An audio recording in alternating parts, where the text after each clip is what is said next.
A morte do promotor de justiça, Tiago Faria Soares, assassinado esta semana no interior de Pernambuco, revelou uma preocupação desconhecida por muitos pernambucanos.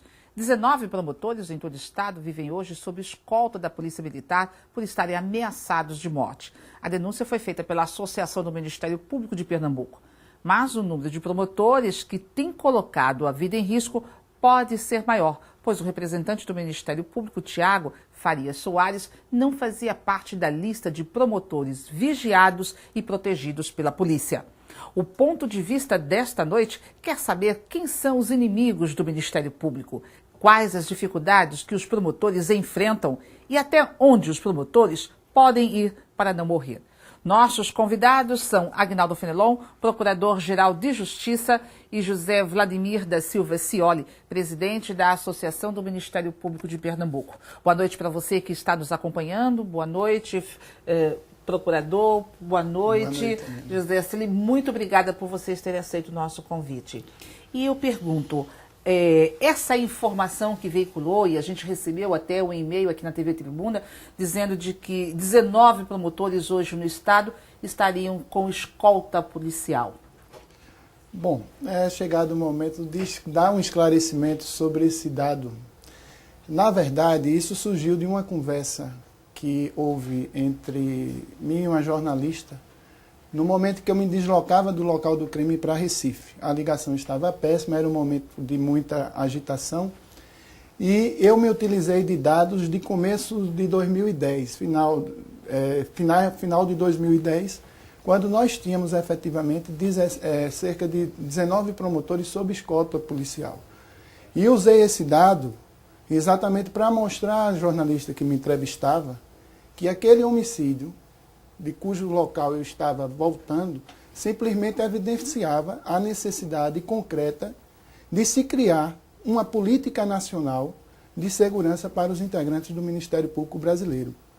Porque o homicídio já é consequência, muitas vezes, da falta de estruturação, da falta dessa política de proteção, da falta de uma política de recursos humanos que enxergue também não apenas avanços estruturais, tecnológicos, que são importantes e fundamentais, mas é preciso ter um olhar sobre a pessoa do promotor, que é um cidadão como outro qualquer, que tem as suas frustrações, tem os seus problemas familiares e muitas vezes é, hoje em dia, um cumpridor de metas processuais. Quer dizer, o promotor hoje ele está desprotegido em função da profissão, do papel que ele exerce diante da sociedade? Boa noite a todos e a todas que estão nos ouvindo e nos vendo nesse momento, Pernambuco. Quero dizer que o Ministério Público, como todo agente público que trabalha no combate à criminalidade, ele está vulnerável a qualquer tipo de ameaça, porque nós combatemos o crime diretamente. Hoje no Ministério Público não existe essa quantidade, como já foi bem esclarecido e explicado pelo ilustre colega e combativo, presidente da associação, Dr. Vladimir Cioli. Não existe. Apenas 3 colegas que estão sendo protegidos nesse momento, porque quando existe uma ameaça efetiva, existe um protocolo, o promotor formaliza, existe um protocolo, e a gente encaminha esse para a Polícia Civil, a SDS analisa e faz um protocolo de segurança, com revezamento de policiais, acompanhando o promotor, dia e noite, levando em casa, no trabalho. Existem critérios definidos pela própria polícia. E já aconteceu isso com promotores no passado, como aqui já foi colocado. Mais recentemente não existe esse número, como já foi bem colocado pelos colegas, e os promotores de justiça estão atuando com total tranquilidade. Agora, que é necessário, que é necessário uma política de segurança, nós defendemos, o Ministério Público brasileiro defende uma política de segurança em favor do promotor que atua no combate ao crime organizado. Antes da gente poder explicar e falar melhor sobre essa política de segurança que o promotor, que exige que o promotor deve ter, esses 3 promotores hoje que eles estão protegidos, são vigiados pela Polícia Militar, eles são ameaçados de morte por quê? Que time é a briga? Se for no interior do estado, envolve questões de terra, como já aconteceu no passado? Não existe uma ameaça efetiva. É muito, precaução. Muitas vezes recebe uma ligação de um presídio, de um presidiário, me perdoe, e dizendo que vai pegar aquele promotor. Por precaução, nós entramos em contato com a SDS ou, de antemão, o policial, quem estiver trabalhando com a gente, designa para acompanhar e depois será analisado os procedimentos e, se for necessário, continuar ou apenas uma ameaça comum, porque é muito natural, a gente quer intimidar, trocar a palavra ameaça por intimidação. A intimidação vai de um telefonema anônimo, não significa dizer uma ameaça concreta, mas graças a Deus a gente tem feito. O caso de Tiago, completamente diferente. Tiago não formalizou nada para a gente. Nós não sabíamos nada. A Procuradoria, nem a associação, tomou conhecimento de nada de Tiago, no sentido que ele passava por algum tipo de ameaça. Se ele tivesse nos comunicado, imediatamente não só a associação estaria preocupada, como a Procuradoria, e dar todo o apoio ao colega Tiago, que é, por exemplo, é um colega com um trabalho muito importante naquela região, apenas com 9 meses que atuou. Mas é preciso dizer que, apesar dessa realidade, né, ser concreta, em momento algum da nossa instituição, nenhum efeito intimidatório surgiu. Não se deixou de avançar naquilo que se pretendia fazer, não houve nenhum tipo de recuo. E o que tem que ser feito é feito diariamente pelos colegas que estão no interior e que enfrentam, sim, circunstâncias adversas. Né? Uma excessiva carga de trabalho, promotores que acumulam, às vezes, até mais de 3 comarcas, mais de 3 municípios, exigindo deslocamentos efetivos, às vezes até de mais de 100 quilômetros, promotores que estão de plantão constantemente nos finais de semana, porque estão de plantão por uma cidade no final de semana, e estão incluídos no plantão porque estão acumulando outra cidade. E aí tem tido essa dificuldade, entendeu? Está havendo em algumas regiões uma sobrecarga de trabalho, e nesse regime de acumulação, por conta da carência de quadros que nós ainda temos mais de 100 cargos vagos, está se impondo aos promotores esse regime de acumulação que hoje é constante quando devia ser uma exceção. Então, esses deslocamentos, evidentemente, que impõem riscos de estrada, impõem riscos até de situações como foi vivenciada pelo colega Tiago. O que falta? Concurso público para novos promotores? O que impede? Limite, falta de recursos? O legislador foi ingrato com o Ministério Público. Deixou apenas 2% do orçamento da receita líquida em favor do Ministério Público. O nosso orçamento é o menor de todos os poderes que existem. Mas mesmo assim, os promotores de um país inteiro só é ligar a televisão para ver que atuação belíssima dos promotores de justiça. Agora, procurador, quando um promotor está sobrecarregado, acumulando, às vezes 2 ou 3 cidades, como você colocou, Vladimir, não há o risco, por exemplo, diante de tantos processos, de tantos inquéritos que ele tem que investigar, que ele tem que acompanhar, algum até cometeu um deslize, não por falha porque foi incompetente, mas porque está sobrecarregado. Não existe essa preocupação? Por essa razão eu nomeei todos os promotores em apenas 2 anos de gestão. Nomeei todos os promotores, nomeei 62 promotores. Hoje, quantos promotores tem o Estado de Pernambuco? Quando assumi, tinha um concurso que tinha terminado e o meu antecessor tinha nomeado 15. Eu nomeio o restante. Atinjo agora 65 promotores de justiça nomeados para Pernambuco nesses 2 anos e 6 meses. Veja a situação como era difícil. Hoje o sertão pernambucano está com promotores em 98% das cidades. Sertão pernambucano. Mas alguns acumulando, né? Não, como titularidade. Você chega no sertão, quase todas as cidades, porque quando o promotor assume, ele vai logo para o sertão. Agora, na área metropolitana, temos realmente ainda deficiência na capital. E esses 100 cargos vagos que Vladimir... Existem 100 cargos vagos, porque o último concurso só passaram 74 promotores, só 65 quis assumir. Imediatamente, já determinei há um mês atrás a abertura do concurso. Eu acredito que dentro de 8 dias já sairá o edital.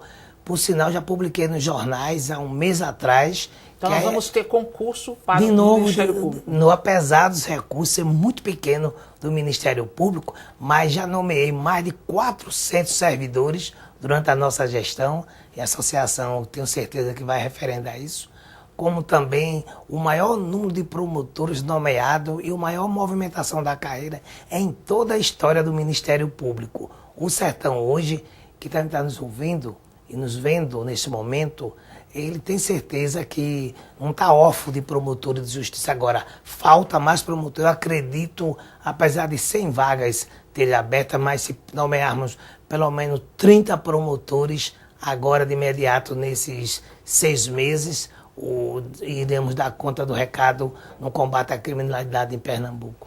Já vai dar um alívio, Vladimir? Olha, esse dado que o Procurador-Geral traz, ele é concreto. Eu participei até hoje, no parte da manhã, da reunião de avaliação e monitoramento do Pacto pela Vida, e é um fato estatístico comprovado, foi demonstrado, a brusca queda de criminalidade no sertão. Talvez porque a presença do Estado de forma mais efetiva, através da atuação do Ministério Público e da Polícia, tenha inibido essa ocorrência. Mas, no meu ponto de vista, diante da realidade orçamentária difícil que nós temos, essa realidade está impondo aos Ministérios Públicos uma redefinição de prioridades, em que a questão de deficiência estrutural e também não vai se resumir apenas na nomeação de promotores. Você tem você tem que haver um desenho estratégico diferente da atuação do Ministério Público para otimizar melhor os recursos que ele tem hoje. Os recursos que ele tem. Vladimir, a gente vai fazer um breve intervalo. A gente volta já já para poder saber o que pode mudar, o que pode melhorar na atuação do promotor, principalmente no interior do estado, onde os problemas são graves. Não saia daí, a gente volta já já.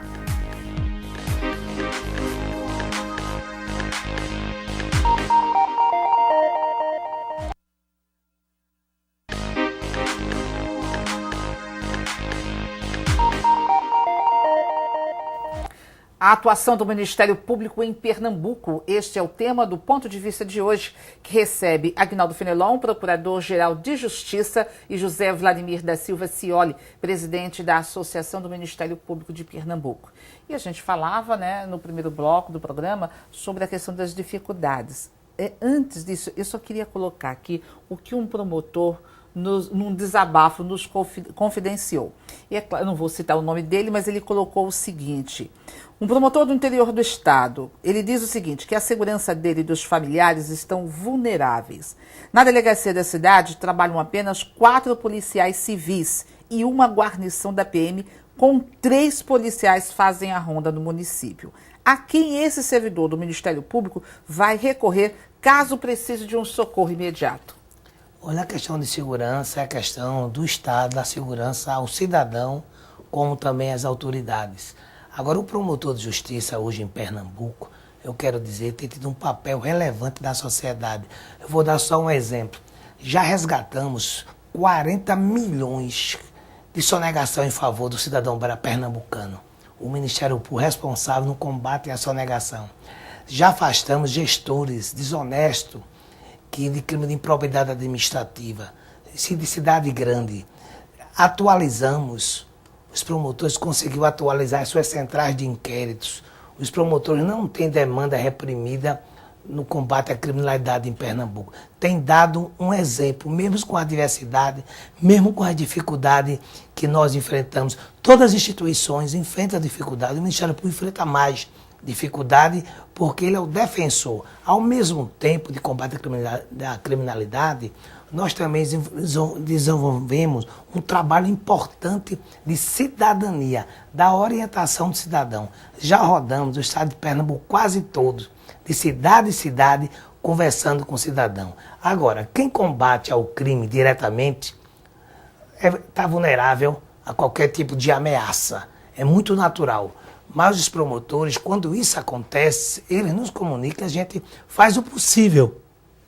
Nós não somos nenhum super-homem. Nós somos cidadãos. Que às vezes o promotor solicita e aí para ter escolta, essa proteção, essa segurança é só para ele enquanto promotor ou também estende à família, à esposa, filhos, ou se ele não for casado, aos pais, irmãos? Como fica? Olha, depende de cada caso, cada situação. Já teve casos que promotores, ele tem segurança plena. Tem só o caso dele. Às vezes o promotor vai para o interior só também, não vai com a família. Tem promotores solteiros. Cada caso deve ser tratado com cuidado e da forma como foi colocado. Agora é bom deixar bem claro, nunca esquecer que o nosso aguerrido colega, que foi embora de forma absurda, de forma violenta, que a sociedade não aceitou em nenhum país, ele nunca procurou nem o procurador, nem a associação, nem a coisa dele para formalizar. Ele nunca falou, ele nunca sofreu uma ameaça, nunca pediu Se ele sofreu, escolta ou segurança. Nunca fez referência, assim. Nunca. Agora, a morte dele está relacionada com o exercício da profissão, porque se fala e se vem se colocando a questão da terra, né? Isso é relacionado ao exercício da profissão ou não? Depois ele pode complementar, mas eu quero dizer, o promotor, no exercício da profissão, foi ímpar. Foi um promotor exemplo. O promotor se averbou em 16 processos em que estava a noiva dele envolvida, a família da noiva dele. Ele procurou a corregedoria e comunicou. E tinha mais processos que ele já estava comunicando. A corregedoria abriu o procedimento, não para punir, porque foi de comum acordo, ele também concordou e já tinha designado ele para uma cidade mais próxima, a 100 quilômetros, se não me falhar a memória, Jupi. Jupi, foi a cidade Jupi. de Jupi. Então, o promotor, como promotor, nunca funcionou. É importante deixar bem claro isso em nenhum processo para beneficiar a noiva dele. Até porque quando a fazenda foi arrematada, ele nem era noivo no mês de outubro. Ele não era noivo da promotora, aliás, da Michelva, advogada. Não era ainda. Depois, o que aconteceu? O processo é trabalhista. O outro é da Justiça Federal. O promotor não funciona. Se fala, mas não chegou em nossas mãos ainda, nada formalizado ainda, de que ele teria orientado, ajudado qualquer a noiva, participação no processo. A noiva tem ainda até o local lá, mas não como promotor de justiça, mas sim no papel de noivo da promotora. Porque são duas atuações que Pernambuco precisa saber. Primeiro, ele não atuou em nenhum processo da fazenda, nenhum. Ele apenas os processos que a família está envolvida, que muitos processos, infelizmente, a família da noiva tem muitos processos na área de improbidade, processos na área criminal, e em todos, ele por uma questão ética, ele se averbou suspeito, impedido de funcionar. Foi isso que é bem claro. Agora, fala-se que não chegou ao nosso gabinete formalizado ainda, que ele tinha orientado a noiva em outra justiça, que ele não trabalha nem funciona. Então, Vladimir podia também esclarecer isso. E é bom também ressaltar que esse problema de terra dessa fazenda é em outro município, não é no município que ele atua. Isso. Então, ele não teria nem atribuição para funcionar. Agora... Águas Belas, né? Foi em Águas Belas, ele é promotor de Itaíba.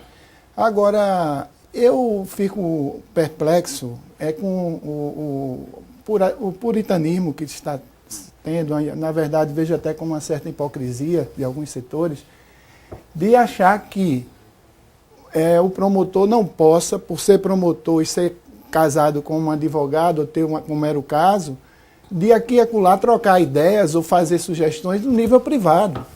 Porque o promotor deve satisfação à sociedade no momento em que ele está atuando. Ele não poderia, como promotor, funcionar no processo. Mas dizer que não chegar numa fazenda, né, que pertence à noiva tirar fotos, ó, aqui está um crime ambiental, represente, está fazendo o papel dele enquanto cidadão. E querer se transformar isso num fato capaz de minimizar a gravidade do que aconteceu. O que está em xeque ali era o seguinte, foi um atentado contra um membro do Ministério Público que estava em deslocamento para o seu trabalho. Ele estava em serviço. Então ele estava no exercício da profissão. A motivação aí, ela é importante para o processo judicial que virá depois. Mas para o fato em si, é o que devia estar indignando alguns meios de comunicação e a própria sociedade, é saber, por exemplo, por que tantos processos criminais estavam sem julgamento em Águas Belas, em Itaíba, porque tanta gente com mandado de prisão estava na rua, desafiando o sistema. Muitas vezes, Vladimir, o que acontece é o acesso a essas informações que não se tem. Da mesma forma como veio à tona e se discutiu, e você explicou logo no começo a questão a informação de que existiam 19 promotores no estado hoje com escolta policial, todo mundo se surpreendeu. Então, peraí, hoje um promotor de justiça está correndo risco de vida, né? Foi uma denúncia séria. Então, são essas informações de que quantas pessoas com mandados de prisão estão soltos na rua, ou quantos processos existem lá, ou o promotor que está acumulando serviço, acumulando comarcas, isso não vem à tona. Eu discordo, Eliana. A associação publiciza isso de forma muito clara. Em vários momentos, principalmente nos últimos 2 anos, nós, não só aqui em Pernambuco, mas no Brasil em geral, vem sendo expostas as dificuldades de atuação, da falta de estrutura, entendeu? Quando se reclama da excessiva carga de trabalho, porque você tem uma realidade hoje, principalmente no interior, em que o Ministério Público, o promotor de justiça, tem um amplo leque de atribuições. Ele tem que ser especialista na área do meio ambiente, ele tem que ser especialista no combate à corrupção, no atendimento às demandas da infância e juventude, de todas as áreas da cidadania, de consumidor. Então, ele exigido como se ele fosse um médico clínico geral, ele tem que entender de tudo. Aí você me pergunta, no sistema desse, um promotor respondendo por 3 municípios, aqui e acolá pode haver alguma carência, até por uma contingência de trabalho, é evidente. Pode acontecer. Aí, como é que a gente pode enfrentar essa situação? Aí a medida de estruturação administrativa, que em alguns pontos a gente defende. Por exemplo, há áreas sensíveis, onde se fala o que fazer, por exemplo, para se proteger a atuação de um membro do Ministério Público. Vamos pensar de forma objetiva na estruturação de promotorias regionalizadas, com atuação coletiva de vários membros que atinjam vários municípios. E aí você despersonaliza a ação daquele promotor que está naquela cidade respondendo por outras. O que falta, por exemplo, assim, essa sugestão que você colocou, o que falta para poder pôr em prática? É simplesmente recursos, o mais profissionais, virar um concurso público pela frente? O concurso público já é uma realidade, né? Sim, mas, por exemplo, com a ideia que Vladimir colocou, dessas promotorias regionais, é mais recursos? É mais recursos, qualquer sorte, temos que nomear mais promotores, ficar um regional e não podemos tirar o promotor da promotoria dele. E isso aí não há problema. E podemos, cada dia que o MP passa, nós estamos avançando ao ponto que antes o promotor não tinha nem central de inquérito. Eu vou dar só um exemplo. Eu, quando assumi o Ministério Público, nós não sabíamos a realidade do crime em Pernambuco. Por exemplo, os promotores faziam as denúncias dos crimes contra a mulher, que a mulher era vítima. Não sabia quantas denúncias aconteciam. Em homicídio, hoje nós temos a radiografia do crime, porque informatizamos todo o Ministério Público pernambucano. Investimos logo no primeiro ano mais de 8 milhões só em informática. Então, não é fácil você, em 2 anos, conseguir mudar uma realidade que foi difícil. É um trabalho lento que requer, mas tem que ter mudanças. Mas eu só queria dizer o seguinte, o programa está chegando ao fim. Eu sei que a gente tinha muitas coisas para falar, muitas coisas que eu gostaria de perguntar aos senhores, mas o que eu queria era poder deixar um recado para o telespectador que está em casa. O trabalho tudo isso, em parte, compromete até o trabalho do promotor. Mas que esperança que quem está em casa pode ter certeza de que o promotor vai cumprir e que alguma coisa vai mudar para poder melhorar e agilizar tantos processos. Ele primeiro sou eu. Rapidinho, senhor. Eu quero dizer a Pernambuco que o MP de Pernambuco, apesar das dificuldades, é considerado hoje um dos maiores MP com atuação no país. Os promotores recebemos agora prêmio no combate ao crack. A única política, o único MP no país campeão foi o de Pernambuco, com Pernambuco contra o crack.